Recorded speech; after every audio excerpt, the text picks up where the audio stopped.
मैं सुने हाँ बेटा ते बहुत बड़ी दानी है। करण के हैं। मैं सब जाना था इंद्रदेव ब्राह्मण के भेष में इंद्रदेव आए हो।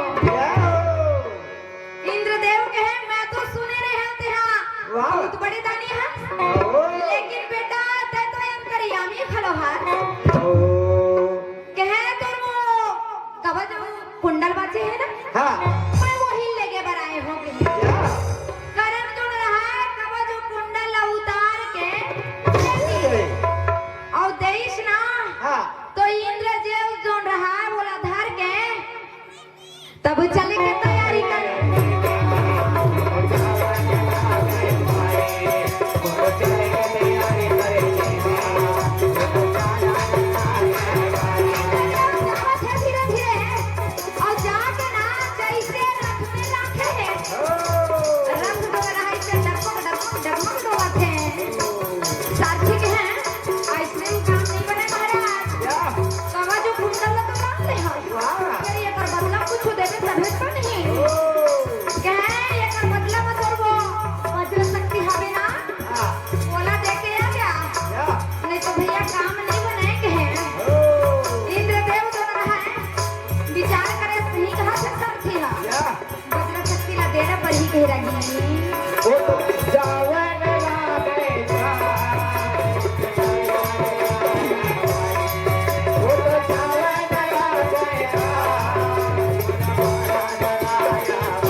विचार करे सारथी सही कहा थे।